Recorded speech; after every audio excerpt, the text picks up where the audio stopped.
예배 가운데 주시는 하나님의 말씀은 민수기 25장 10절에서 11절까지의 말씀입니다. 주님께서 모세에게 말씀하셨다. 아론의 손자이자 엘르아살의 아들인 제사장 비느하스가 한 일을 보아서 내가 더 이상 이스라엘 자손에게 화를 내지 않겠다. 그는 이스라엘 자손이 나 밖의 다른 신을 섬기는 것을 결코 용납하지 않았다. 그러므로 나는 이스라엘 자손을 홧김에 멸하는 일을 삼갔다. 아멘.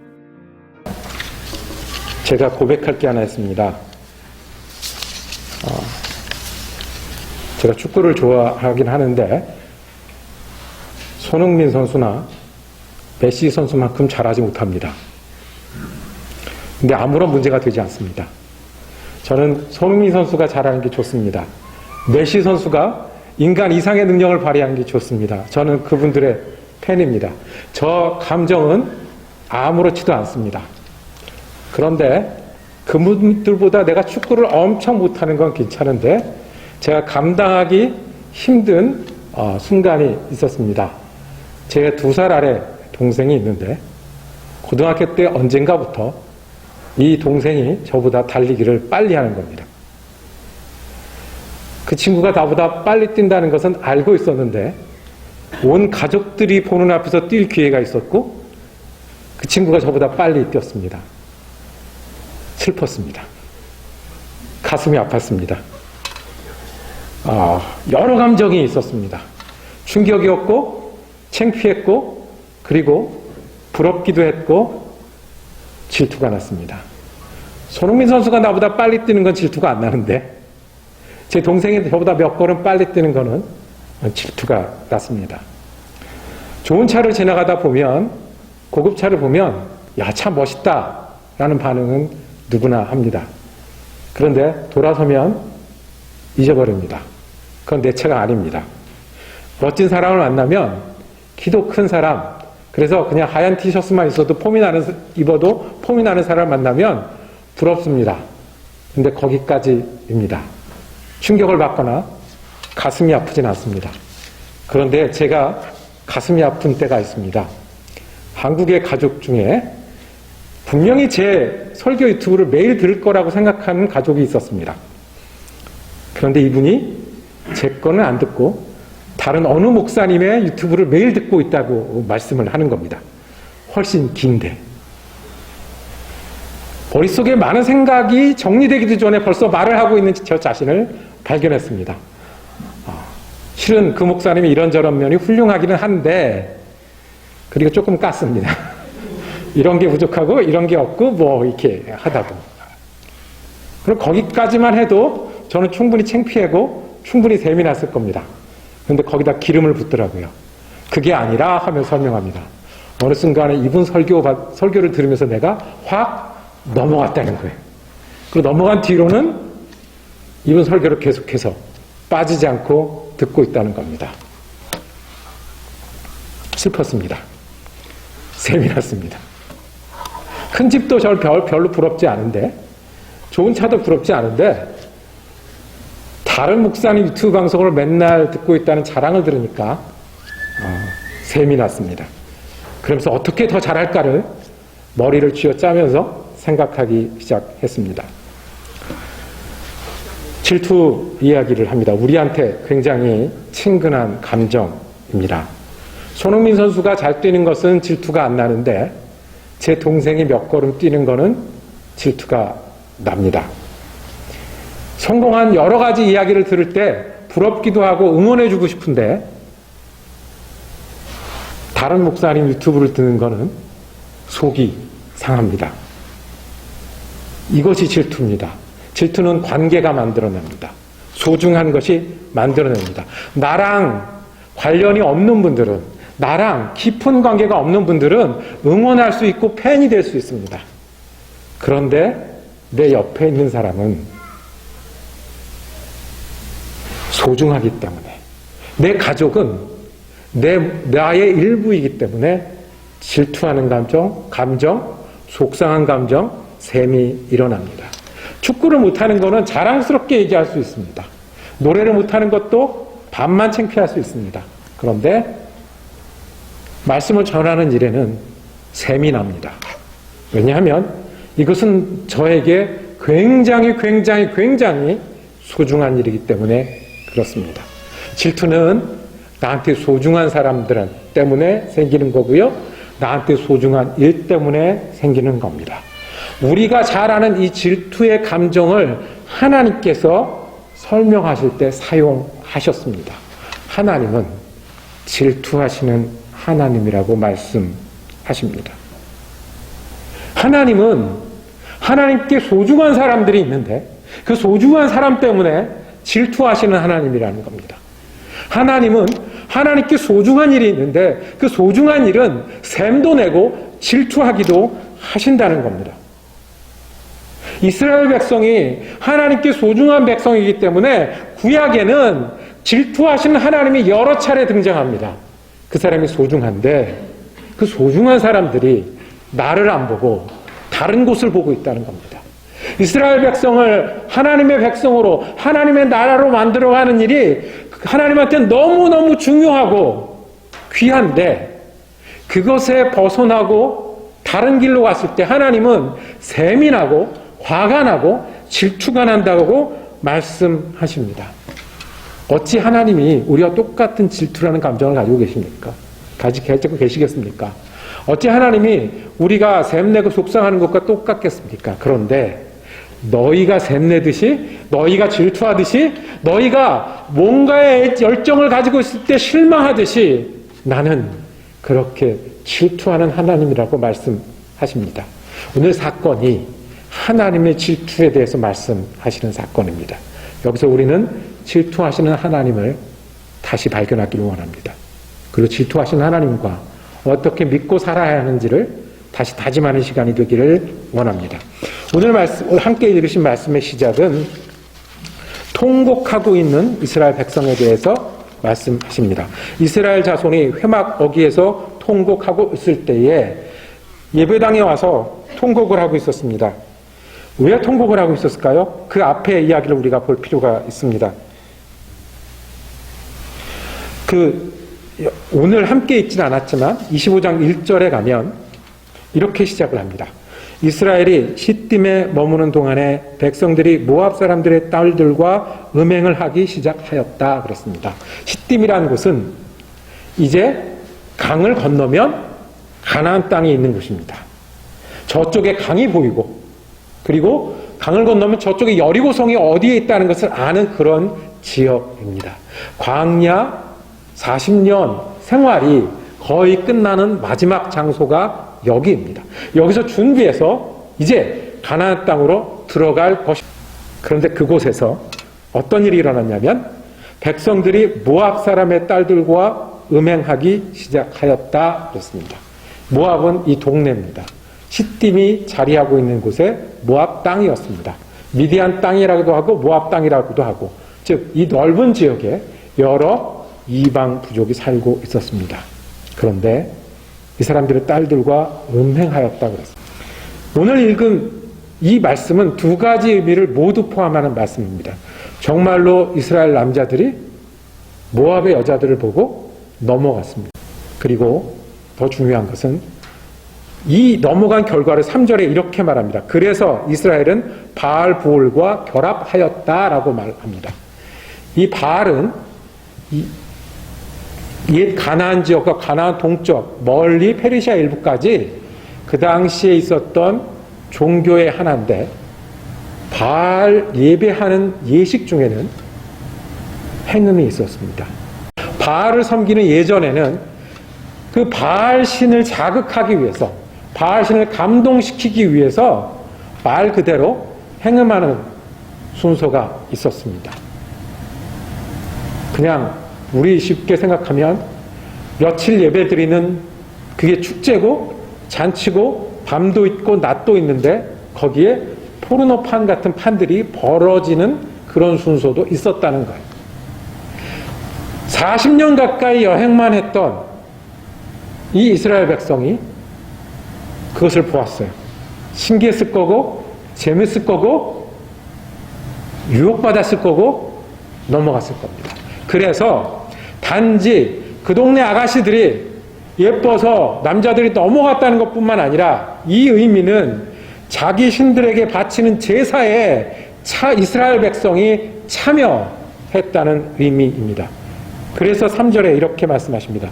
그래서 이스라엘은 바알 부올과 결합하였다. 부올의 바알이란 뜻입니다.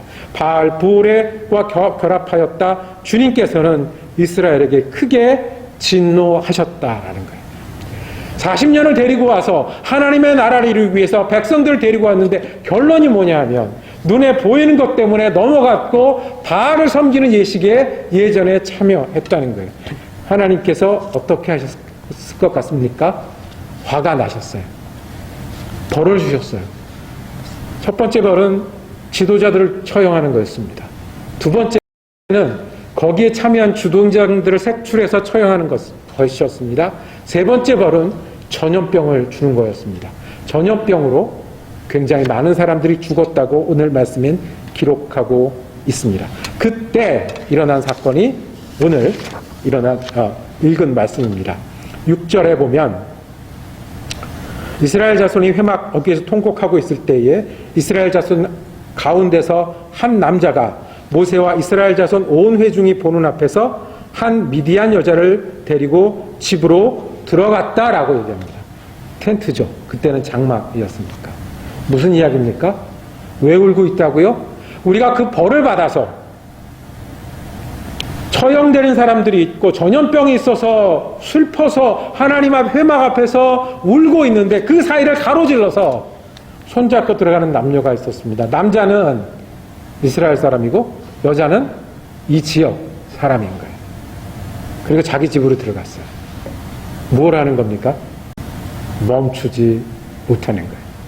단지 그것뿐만 아니라 뒤에 보면 이 14절 15절에 보면 이 남자는 이스라엘 사람들 중에 지도자였습니다.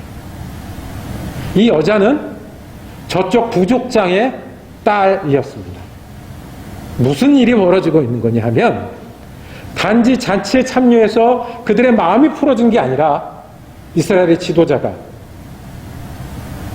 그쪽에 제의에 참여하는 부족장의 딸을 이스라엘 한가운데 데리고 들어와서 그 일을 나라의 근간과 여태까지 가졌던 신앙의 모든 것들이 흔들리는 사건입니다. 비느하스가 등장합니다. 비느하스는 제사장이었고 제사장 비느하스가 회중 가운데서 창을 들고 8절입니다. 그 두 담요를 따라 장막 안으로 들어가서 이스라엘 남자와 미디안 여자의 배를 꿰뚫으니 연병이 이스라엘 자손 사이에서 그쳤다라고 말씀합니다. 그림을 한번 상상해 보시면 창을 들고 제사장이 들어갔고 그 창 한 번에 두 사람이 죽었습니다. 어디에 있다가 죽은 걸까요? 침대에 있다가 한꺼번에 죽은 겁니다. 이 사건이 오늘 말씀이었습니다. 첫 번째 우리가 듣기를 원합니다. 하나님은 질투하시는 하나님이십니다. 뭐 하시는 하나님이요? 질투하시는 하나님이십니다. 하나님이 이 비느하스가 죽인 사건을 보고 뭐라고 하셨냐 하면 비느하스가 한 일을 보아서 내가 화를 풀겠다고 하셨어요. 비느하스가 사람을 죽였는데 두 사람을 한 번에 죽였는데 그거를 보아서 내가 화를 멈추겠다 하나님 마음에 들었다는 말씀입니다. 왜냐하면 오늘 읽은 성경을 개역 성경으로 보면 조금 더 뜻이 분명하게 옵니다. 한번 개역 성경 제가 주보에 그 밑에 노트칸에 드린 성경을 한번 같이 보도록 하겠습니다. 11절입니다. 11절 함께 제사장 아론의 시작.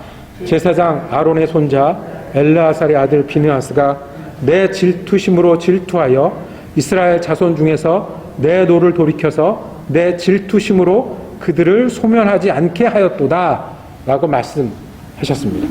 하나님이 화가 났다고 했는데 진노하셨다고 했는데 그 진노가 뭐냐면 질투라고 말씀하시는 겁니다. 비느하스가 그 사람들을 죽인 것은 내 질투심을 대신하여 죽인 거라고 말씀합니다. 여기 화가 났다, 질투했다라는 단어를 쓸 때 퀸아티라는 단어를 히브리어로 사용했습니다. 이 킨 아티는 뭐랑 뜻이 같은 거냐면 영어로 jealous랑 뜻이 같은 겁니다. 질투하다와 같은 겁니다. 지일과도 같은 겁니다. 그래서 성경에 이 단어는 질투라는 단어로도 번역이 됐고 때로는 열정이라는 단어로 번역이 됐습니다. 그럼 다시 보겠습니다. 내가 이스라엘 백성을 질투하는데 내 질투심을 안 사람 하나 있었다. 그 사람이 누구? 비느하스인데 비느하스가 내 질투심을 대신해서 그 사람들을 죽여서 내가 그 질투심이 풀어졌다라고 하나님 말씀하십니다. 하나님 이스라엘 백성을 질투하신다는 말씀입니다. 왜요? 질투는 누구에게 한다고요? 소중한 사람에게. 질투는 어떤 일이 한다고요? 소중한 일에게. 이스라엘 백성은 하나님께 소중한 사람이란 말씀인 거예요. 내가 열정이 있다는 거예요. 내가 마음이 있다는 거예요. 내가 이스라엘 백성이 어떻게 되는 건지, 무엇을 믿는지, 어떻게 살아가는지 거기에 내 마음이 있다는 거예요. 그리고 그 백성이 나 말고 양다리를 걸치면, 나 말고 다른 곳을 쳐다보면, 나 말고 다른 신에 가면 내가 질투가 난다고 말씀하시는 거예요. 내가 사랑하는데, 사랑을 주었는데, 그리고 사랑하기로 약속을 했는데 너희가 힘들 때 다른 신을 찾아가면 내가 질투가 난다고 말씀해요. 내가 말하는데 듣지 않고 다른 이 소리를 들으면 내가 질투가 난다고 말씀하시는 거예요. 내가 너희랑 할 일이 있는데 그거 안 하고 다른 일에 너희가 시간과 삶을 주면 질투가 난다고 말씀하시는 거예요. 여인들에 넘어가고 그 신에 넘어가면 분노하고 화가 나서 움직일 수밖에 없는데 그 마음을 누가 알았다? 누가 같았다? 비느하스가 같았다 라고 말씀합니다. 하나님은 하나님의 사람들에게 질투하십니다. 우리가 다른 길로 가면 하나님이 우리를 질투하신다는 거예요. 우리가 소중한 사람이기 때문에. 우리가 하나님께 등을 대고 모른 척하면 하나님이 질투하신다는 거예요. 우리가 하나님과 하는 일이 소중하기 때문에 그렇습니다. 다른 백성들은 율법을 따지고 옳고 그름을 말씀하십니다. 어느 백성이 죄를 지었기 때문에 내가 벌한다고 말씀하시고 어느 백성이 능력이 있기 때문에 잘 될 거라고 말씀하십니다. 그런데 하나님의 백성에 대해서는 내가 질투한다고 말씀하십니다. 하나님과 우리 사이는 질투하는 사이입니다. 소중하고 열정이 있고 그렇게 하기 때문에 그렇습니다. 하나님이 우리를 질투하시는 것은 우리가 하나님 앞에 그런 사람이기 때문에 그렇습니다. 하나님이 우리를 질투하시는 것은 우리가 하는 일이 하나님과 해야 하는 일이 하나님께 그만큼 중요하기 때문에 그렇습니다. 그래서 이 말씀은 복음입니다. 우리가 다른 길로 가면 하나님이 질투하신답니다. 돌이켜 놓을 정도로요. 우리가 하나님과 함께하는 일을 어그러뜨리면 그래서 하나님을 모른 채 하고 듣지 않으면 하나님은 질투하신다는 겁니다. 우리가 하나님께 소중한 사람이고 우리가 하나님께 그만큼 소중한 삶을 살고 있기 때문에 그렇습니다. 하나님은 우리에게 열정을 가지고 계십니다. 그래서 질투하시고 우리의 존재와 우리의 삶에 관심을 가지고 계십니다. 하나님은 질투하신 하나님입니다. 두 번째는 그러면 하나님의 사람은 하나님과 함께 질투해야 합니다. 하나님의 사람은 어떤 사람들이냐면 하나님이 질투하실 만한 사람들에게 우리도 질투하는 겁니다. 하나님이 질투할 만한 일에 우리도 같은 마음을 갖는 겁니다. 비느하스에게 어떤 결과가 있었냐면 13절 말씀을 제가 12절 13절 말씀을 제가 읽겠습니다. 그러므로 말하라. 내가 그에게 내 평화의 언약을 주리니 그와 그의 후손에게 영원한 제사장 직분의 언약이라. 그가 그의 하나님을 위하여 질투하여 이스라엘 자손을 속죄하였음이라. 하나님을 위하여 질투하는 사람, 너 비느하스는 무슨 자격이 있다? 정말 제사장다운 제사장이라고 말하는 거예요. 그리고 이 질투가 이스라엘 백성을 살려서 이스라엘 백성이 하나님의 사람이 되게 한다는 말씀을 하시는 겁니다.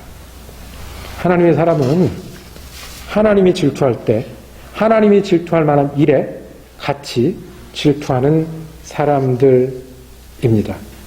하나님이 정말 원하시는 것, 이스라엘 백성을 40년 동안이나 지내게 하면서 원하시는 것들은 이 사람들을 바꿔놓기 위함이었는데, 그 사람,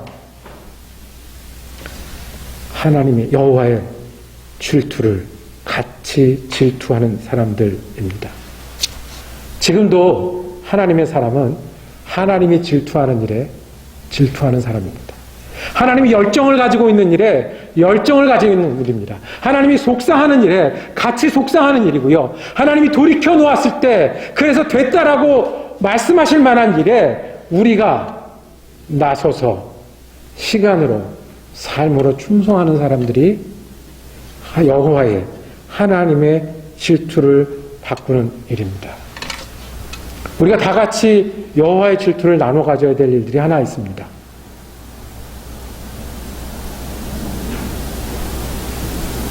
하나님은 사람의 질투하십니다. 사람의 믿음에 질투하십니다. 우리가 잃어버린 영혼에 대한 마음을,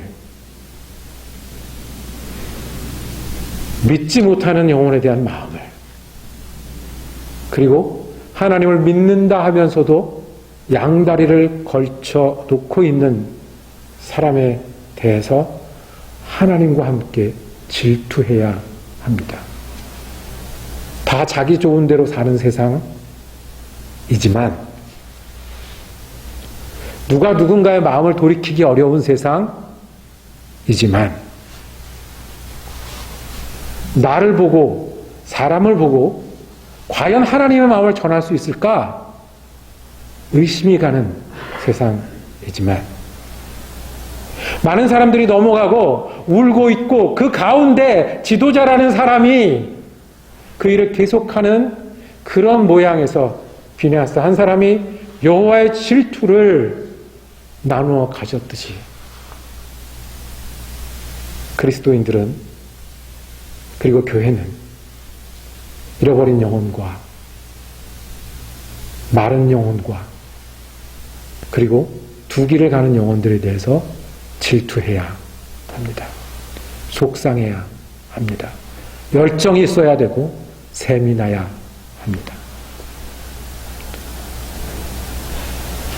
우리가 하나님과 어떤 일을 해가는지는 전부 다른 모양이 될 수 있습니다. 하나님이 우리를 얼만큼 귀하게 여기고 어떤 일에 대해서 어떻게 보실지는 우리의 기도와 우리의 삶이 다를 수 있습니다. 그런데 우리가 다 같이 하나님이 가장 질투할 만한 하나, 잃어버린 영혼에 대한 열정을, 마른 영혼에 대한 열정을 가지는 사람들이 비느하스가 그랬듯이 하나님의 질투를 나누어서 하는 분입니다. 그리고 그 질투는 앉아서 마음으로만 하는 질투가 아닙니다. 생각으로만 하는 질투가 아닙니다. 많은 사람들이 울고 있었지만 창을 들고 일어난 한 사람, 비느하스가 있었습니다. 그리고 비느하스가 창을 들고 들어가서 그 사람들을 벌했을 때 하나님이 움직이셨던 것처럼 지금도 생명의 길을 위해서 싸우고 약한 사람들을 위해서 그리스도의 손이 되어주고, 그리고 주님이 화내실 만한 일에 같이 일어나며 주님이 불쌍히 여기는 사람들을 향해서 같이 불쌍히 여기는 그런 사람들이 하나님의 사람들입니다. 말이 아니라 일어나는 사람들이요. 물을 끓일 때 물이 끓으면, 그래서 뜨거워지면, 김이 나면 뚜껑이 들썩거립니다. 우리의 질투와 우리의 열정이 뚜껑을 들썩거릴 수 있어야 됩니다. 물을 끓일 땐 그렇지만 그것이 정말로 통 안에 들어가면 물을 끓인 그 힘이 차도 움직이고 기차도 움직이고 큰 배도 움직이는 힘이 되는 것처럼 우리가 하나님 앞에 질투하면 하나님의 질투를 나누어 가지면 움직이는 때까지 가야 합니다. 몇 년 전에 전화를 받은 적이 있습니다. 제가 아는 목사님이셨습니다. 서로 존대하는 목사님이세요. 저보다 선배님이신데 목사님이 나중에 됐어요. 그래서 관계가 애매해요. 그래서 만나면 이렇게 존대하는 그런 목사님이세요. 전화를 했는데 전화를 하고 몇 마디 하다가 이 목사님이 전화에 대고 엉엉 울어요. 꺼이꺼이 울어요. 뭐 있잖아요. 이렇게 우는 게 이렇게 넘쳐나고 멈추지 못하고 이렇게 하는 거 있잖아요. 그래서 말을 하는데 막 이렇게 말이 끊기고 잘 못 알아들었어요. 그런데 제가 알아들은 말은 이거예요.